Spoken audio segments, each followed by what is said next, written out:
Okay, so Pi Network just asked a really interesting question to its community. What's going to drive the most real-world impact for Pi? Gaming, payments, smart contracts. And honestly, I've been thinking about this since I saw it. For today, let's talk about gaming, and I'm going to tell you exactly why in this video. Let's get into it.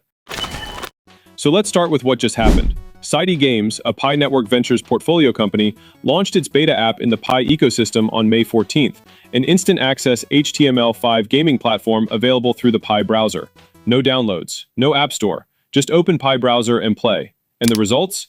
In less than 1 week, it pulled in over 81,000 pioneers from more than 160 countries, and players generated roughly 1.2 million game sessions organically, with much of the traffic coming from inside the Pi mobile ecosystem rather than paid user acquisition.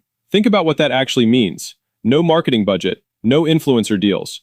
Just a well-built app sitting inside an ecosystem that already has tens of millions of people in it. Within just 4 days of launch, CiDi Games had climbed to the number 3 spot in the Pi browser ecosystem rankings, with over 2 million Pi already staked by users on the platform. Here's the thing about gaming that people overlook when they talk about crypto adoption. Gaming doesn't need you to already believe in cryptocurrency. It doesn't need you to understand blockchain. It just needs you to want to have fun. And that's a massive advantage. Payments require merchants to accept Pi. Smart contracts require developers to build on Pi. But gaming? Gaming just requires someone to pick up their phone. That's a much lower barrier to entry. And for a network trying to reach regular people around the world, that matters a lot.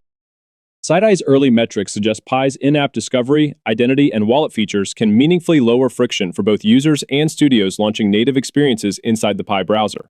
In other words, the infrastructure works. The pipeline from open app to playing a game is smooth. And once someone is inside playing, they're now an active Pi user. That's the on-ramp that's been missing. But here's where it gets even more interesting. CiDi Games isn't just a games app. Their roadmap covers a developer SDK, a browser-based gaming hub, and tools for outside studios to integrate Pi payments into their own games. So they're trying to become the infrastructure layer for all gaming on Pi. Think about what that means. Every game built using CiDi's tools becomes another app putting Pi in front of new users. That's a multiplier effect.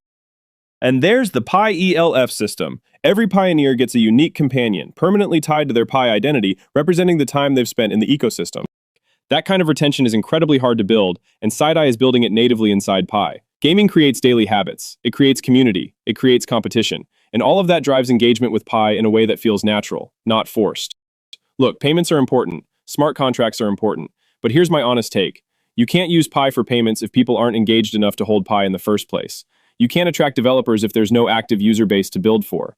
Gaming solves the engagement problem first. It gets people in the door, gets Pi circulating inside the ecosystem, and creates the daily active user numbers that everything else depends on.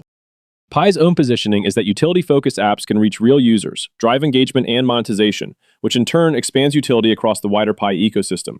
Gaming isn't just one piece of Pi's future, it might be the piece that pulls everything else forward. So that's my take. Gaming is the answer to what drives Pi's biggest real-world impact. If you're not subscribed yet, hit that button. I'm covering all things Pi Network right now, and you don't want to miss what's coming. See you in the next one. Peace.